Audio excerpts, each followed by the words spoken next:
Welcome to Scrum Masters Elite _UK. Explore victories, lessons, and the journey of women's rugby.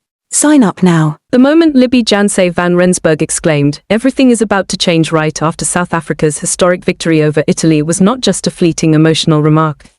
It was a rare clarity, a profound awareness that reaching the peak is not merely the end of a journey, but also the beginning of an entirely different phase, one in which expectations, pressure, and responsibility converge all at once. What impressed me the most was the persistent contrast between glory and reality. Achievement and foundation, aspiration and support systems. The 29-24 win over Italy, followed by a resilient performance against the New Zealand Black Ferns, clearly elevated South African women's rugby to a completely new standing. It was a turning point that few would have dared to imagine before, especially when just a few years earlier, the team lacked the confidence even to participate in tournaments for fear of embarrassment. This change was not only reflected in scores or rankings but also in mindset, from timidity to daring to compete. From being underestimated to commanding recognition, but the most valuable aspect, in my view, was Janse van Rensburg's refusal to rest on her laurels. While many were still basking in the triumph, she was the first to recognize that this success would trigger irreversible changes. Her words served as a gentle warning: success is not the destination, but a test for the future. Subsequent events have proven her insight entirely accurate. Change did occur, but it is not yet complete. Awareness of women's rugby has undeniably increased. Young girls are taking greater interest, grassroots tournaments are emerging, and the talent pipeline is becoming more visible. These are positive signals and perhaps the most important foundation for any sustainable development.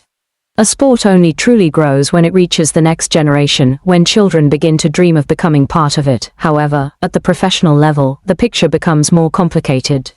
The near-total dominance of the Bulls Daisies is not just evidence of strength, but also reflects a deeper problem: imbalance. One team benefits from structured investment, daily training, and a clear professional environment, while the rest must juggle work, studies, and passion. The gap is almost inevitable. I do not see the Bulls Daisies' dominance as negative. On the contrary, it serves as a benchmark, a concrete example of what is possible with proper investment. But the problem arises when only one team meets the standard. The league cannot develop sustainably. Competition is the soul of sport, and when competitiveness is skewed, the collective value is diminished. This reminds me of many other areas in life. When an individual or group has superior conditions, they can advance far, but if the surrounding ecosystem does not develop in parallel, that success cannot spread. Ultimately, even the leader is limited by the lack of competition. Another thought-provoking issue is the story of sponsorship and media.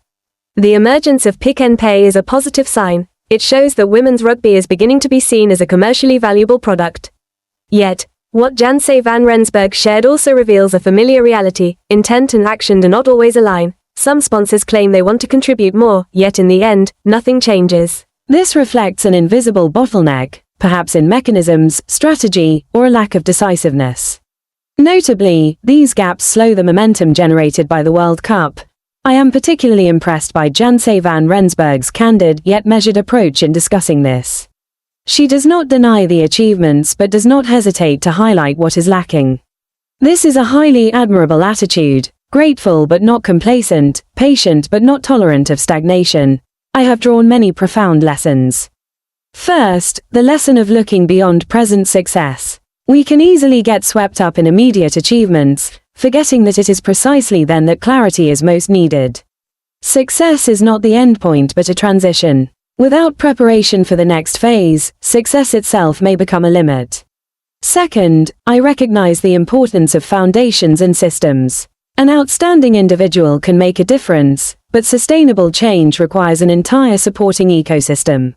This holds true not only in sports but also in academics, work, or any other field. Third, I have learned to balance hope with reality. South African women's rugby is not a perfect story, but it is precisely this imperfection that makes it authentic and credible. Progress does not always occur quickly or evenly, but as long as there is movement, opportunities exist. For fans, I think the biggest lesson is patience and conscious support. Not merely cheering when the team wins, but caring about the long journey behind, grassroots, smaller tournaments, unnoticed efforts. This genuine attention is the true engine for a sport's growth. What stays with me is not the scores or titles, but the image of a player standing at the most glorious moment of her career yet still lucid enough to say, "Everything will change." This is not just an athlete's maturity but a sign of someone who truly understands the value of the journey. And perhaps it is precisely such people, those who dare to dream big while facing reality. That will determine whether the spark from York can ignite into a real flame. Thank you for accompanying Scrum Masters Elite _UK. Every victory opens the door to a new milestone.